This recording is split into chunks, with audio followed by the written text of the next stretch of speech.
Good afternoon, everybody, and welcome to our webinar this afternoon.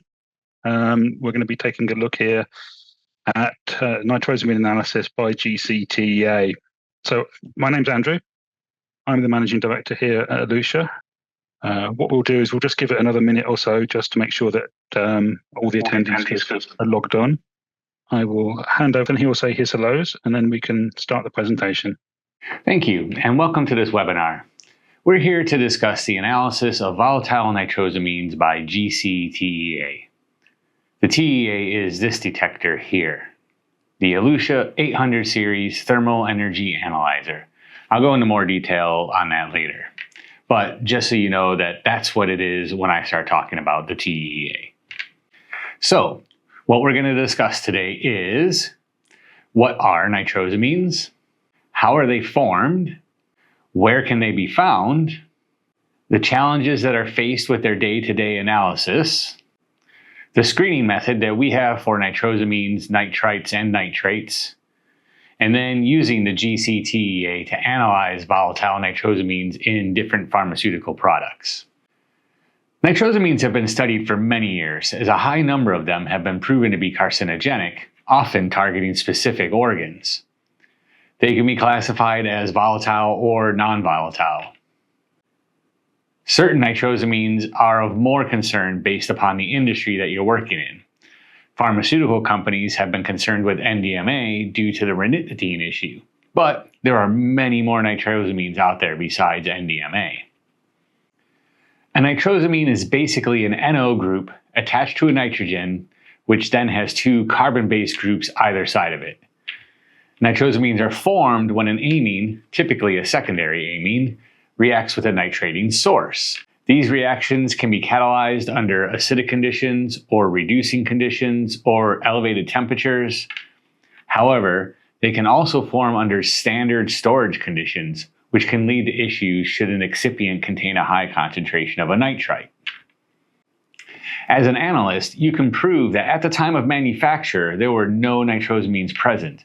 But without knowing the nitrite concentration, nitrosamines can still become a problem at a later date. So where are nitrosamines? Where can they be found? They can be found in the food we eat. If meat is cured with sodium nitrite, then nitrosamines can be formed. Similarly, the malting process in brewing, where the barley is forced to germinate, is then dried using a kiln, and this can lead to nitrosamine formation. Rubber, latex products. The morpholine that is used during the vulcanization process can form NMOR.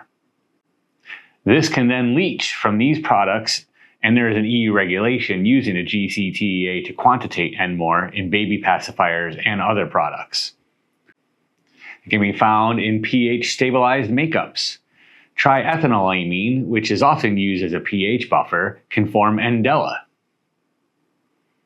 And then there are four main nitrosamines in the tobacco industry, which are shown here.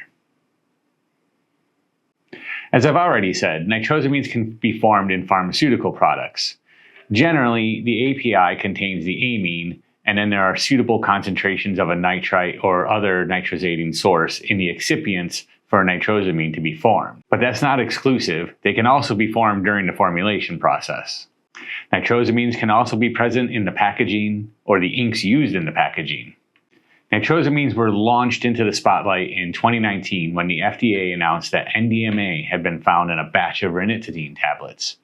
At this time, ranitidine was the most prescribed antacid drug globally.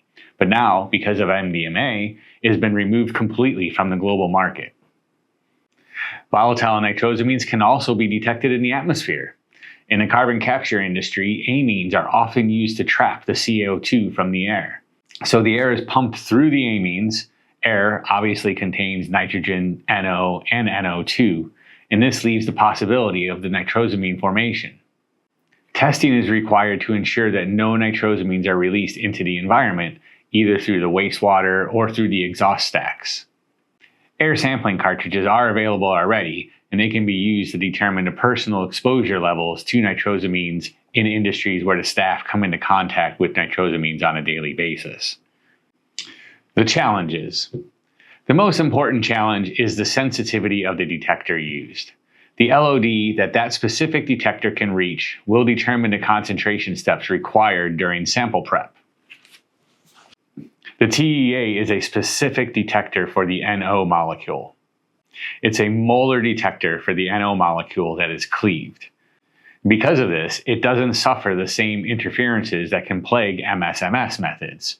So with MSMS methods, if there's a contaminant that closely elutes between two nitrosamines and it shares a parent ion of the first nitrosamine, then the quadrupoles can be doing the daughter and granddaughter experiments when the next nitrosamine should elute.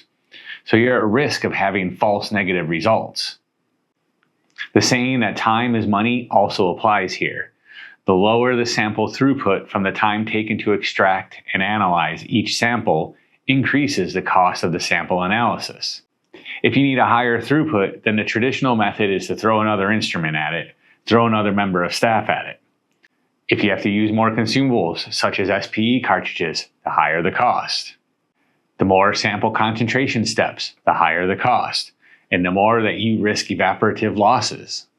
Being able to screen incoming raw materials for nitrosamines, nitrites, and nitrates may be of use to some people. For example, why pay for an excipient, use it in the formulation, only to discover at the end that the finished product is contaminated with a nitrosamine?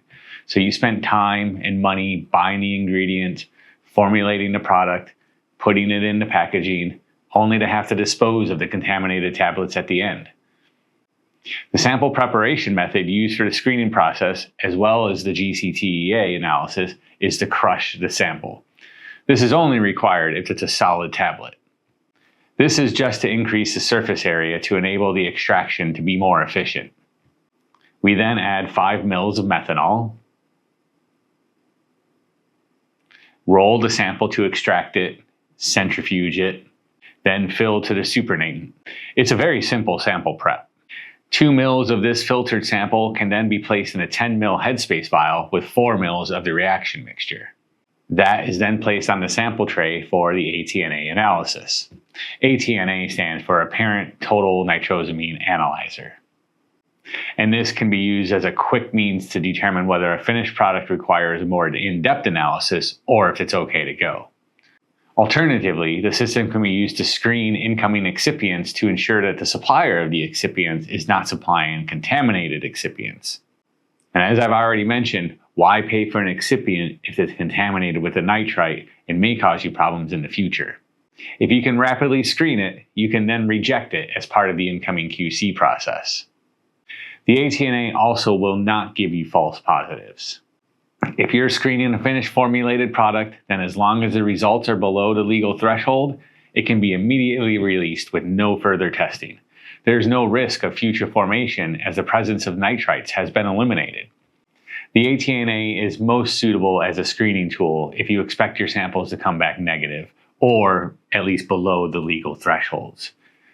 If it's expected that a large portion of your samples will contain large amounts of nitrites or nitrates, then the screening process might not be applicable to you, simply because the advantage of pre-screening is to hone in on the samples where further testing is required.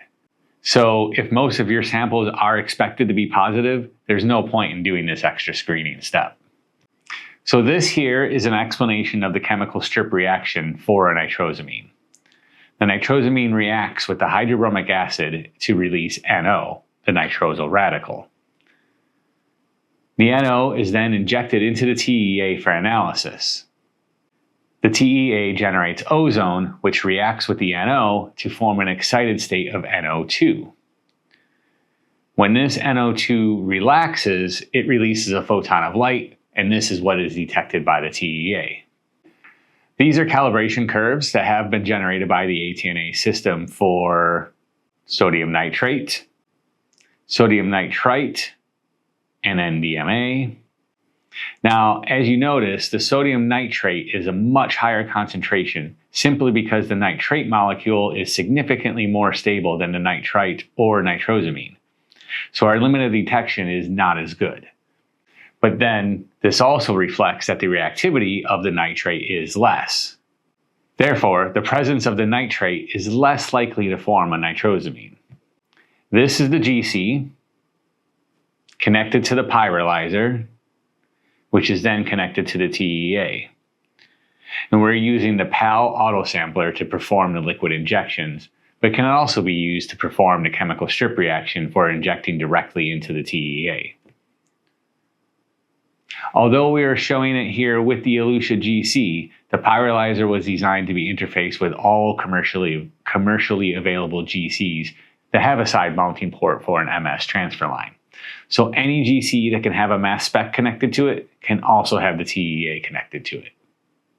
And unlike the ATNA that uses a chemical reaction to liberate the nitrosyl radical, we use heat in the pyrolyzer to cleave the nitrosyl radical from the nitrosamine.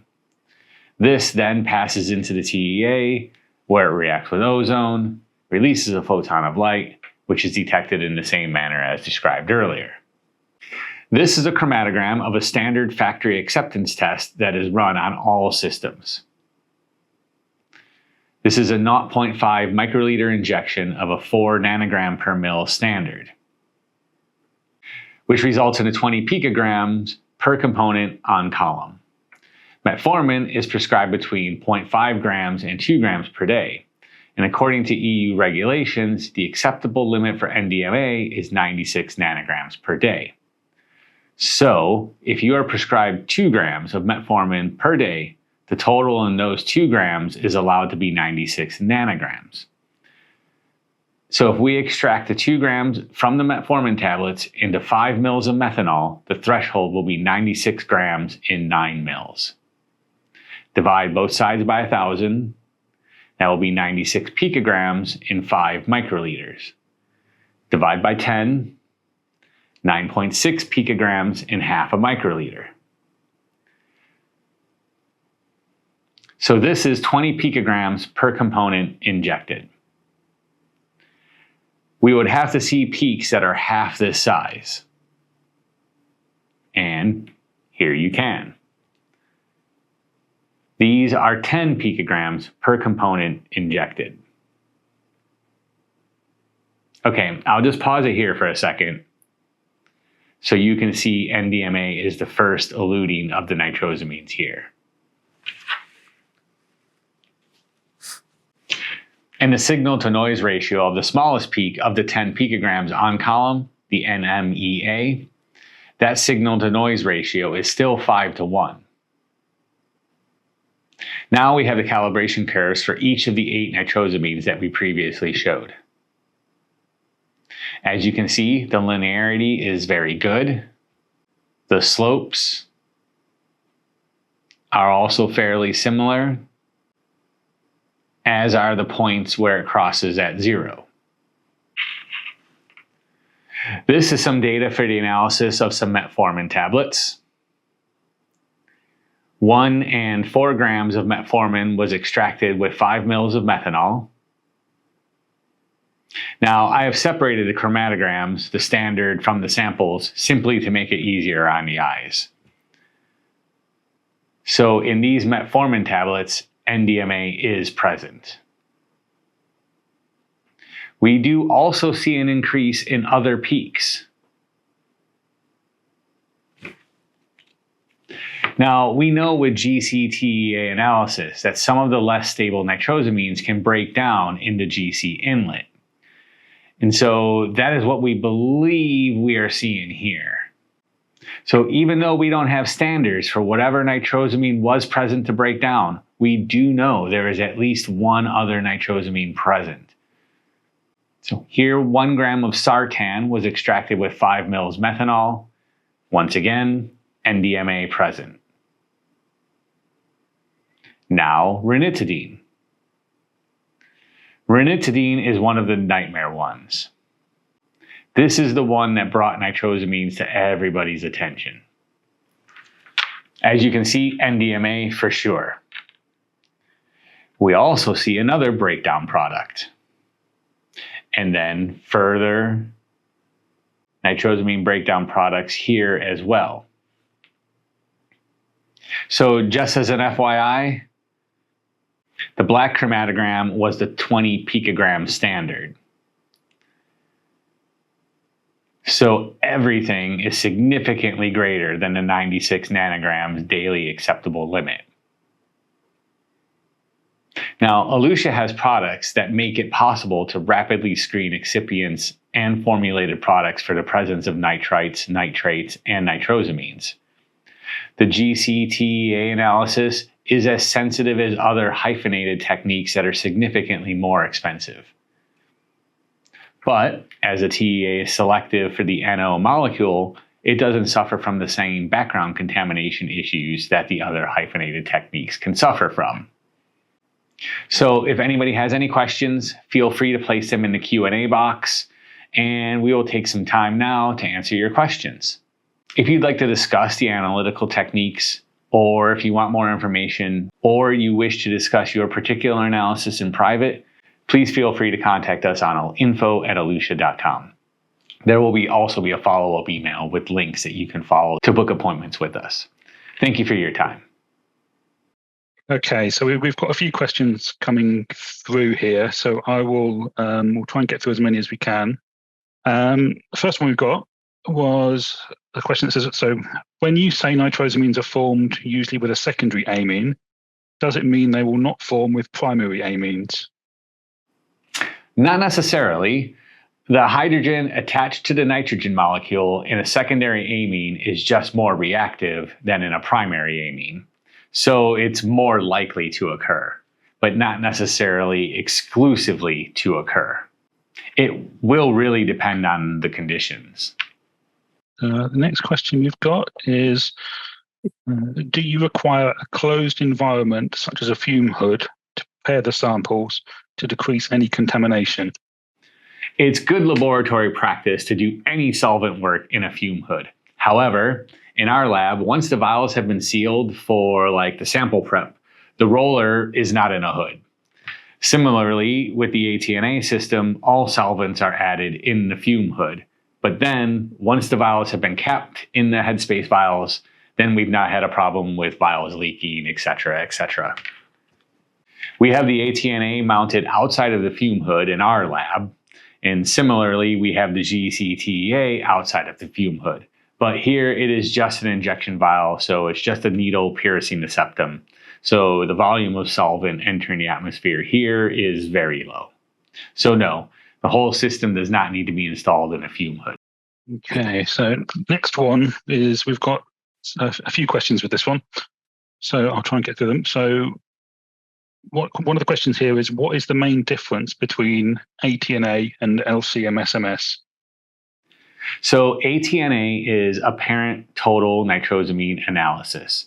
So you'll have one peak for your nitrite, nitrate, and your nitrosamines. There's no chromatography. So you will only see the liberated NO. Now with GCTEA, GCMS, GCMSMS, LCMSMS, you're performing a speciated analysis. So you are quantitating, but you are also identifying the specific nitrosamine that is present. The ATNA is a high throughput, so you can do between 6 and 10 samples per hour, depending on dwell times and incubation times. Whereas your LC-MS-MS method is probably 2 injections an hour, and GC-MS-MS is probably very similar. So yeah, it really is a different method and a different approach. ATNA, you get one peak. That is a quick yes or no to the presence of nitrites, nitrates, or nitrosamines. If yes, then you send it on to the speciated testing like LC-MS-MS for further analysis. Yeah, I think you've kind of touched on it, but the follow-up question to that one was, why would you use an ATNA instead of an LC-MS-MS or a GC-MS-MS? Just the initial outlay is a lot less for an ATNA system. The throughput is greater for an ATNA system. The ATNA will detect nitrites as well as nitrates and nitrosamines. So it can be used to screen incoming excipients as part of your incoming QC. Your LC-MS-MS, it can't do that. The next thing is a big thing. If you get a hit on the ATNA and it's not a nitrite or a nitrate, but a nitrosamine, and you don't have a standard for it, on the other speciated methods, how do you even know it's there? Okay, so this is what we were pointing out with the GCTEA method, that seeing these early eluting breakdown products really is an indicator that there's something else going on. So we know we can identify and we can quantitate the 8 nitrosamines that were shown. But those breakdown products contain NO. Nitrites, nitrates, those aren't going to go down the column. There is a possibility that the nitrite will break down in the inlet. Not massively likely, but it is possible. So it basically tells us that yes, something is really going on that somebody needs to look into. Have a structural chemist try to work out what else is there and see if you can get standards for it. It's basically, if you haven't got a standard for it on LC-MS-MS or GC-MS-MS, you're never going to know that it's there. That may or may not be a problem now, but as more nitrosamines become required to be detected, it may become a problem in the future. If a substance contains ammonia, is there a likelihood of nitrosamine formation? I'm guessing you're saying in the formulation stage because the API isn't going to be ammonia.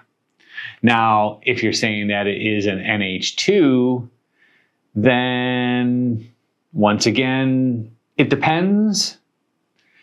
Because the NH2 would then be a primary amine, or it would be a side chain. Now, if it's a side chain, then yes, it is possible that the nitrosamines are formed.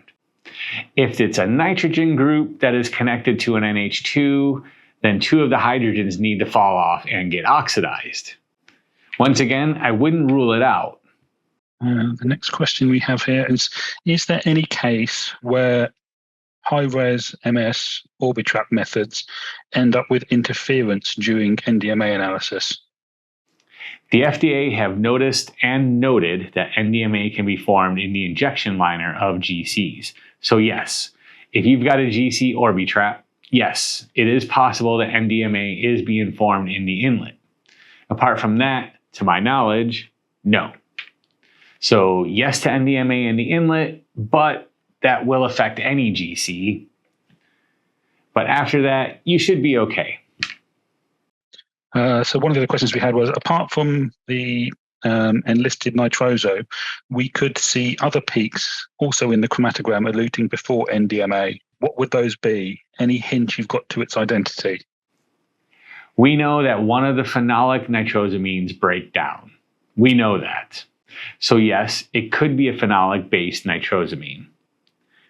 But if you're looking at something like a phenol ring or a ring structure, then there could be more than one nitrosamine formation site.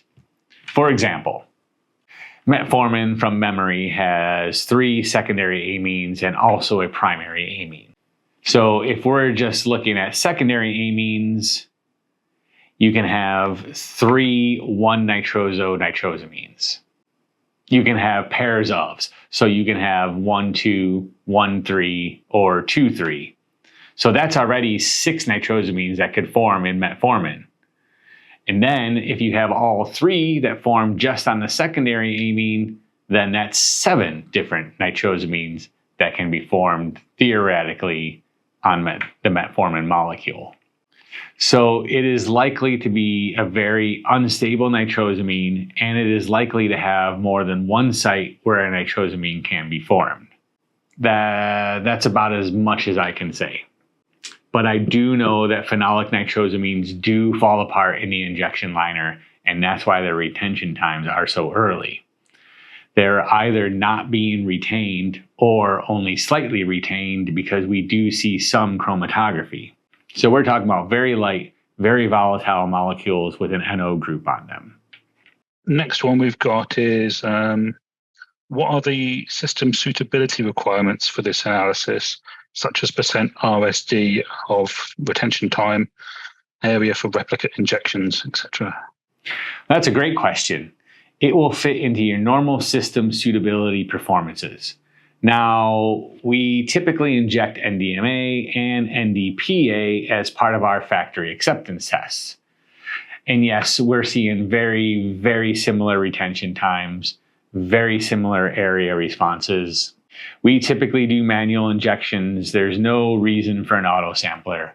You can really set it down to sub 5% on area and probably sub 2% on retention time. Okay, and the final question we've got here, is the data produced by the ATNA accepted by SRA? So I'm guessing SRA is one of the governmental organizations.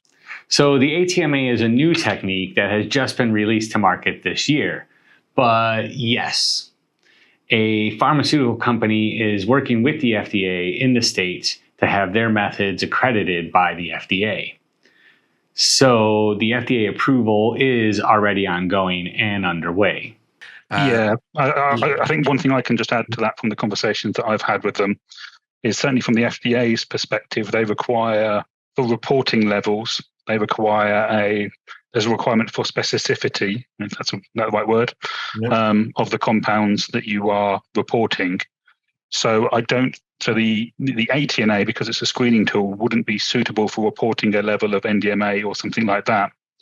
Where they feel it might be appropriate is if you're reporting a blank or very low value, then that would be acceptable because you know that it would not be possible for there to be nitrosamines of any type above a particular level. But what you wouldn't be able to do is report it and say, we have 100 nanograms per mil of NDMA, because from the ATNA system, you're not going to know what that is. But if you got a result that came back and said, we've got nothing in there, that is something that you could be confident, and that's what they're working towards with the FDA at the moment. So once again, compared with an LC-MS-MS, you might have 50 nanograms per gram of NDMA at formulation, but if you've got a load of nitrite in your excipient, you're never going to know about it. You'll never know about it with an LC-MS-MS method. You're going to have to then do, say, screening everything for nitrites, nitrates, using something like ICP-MS.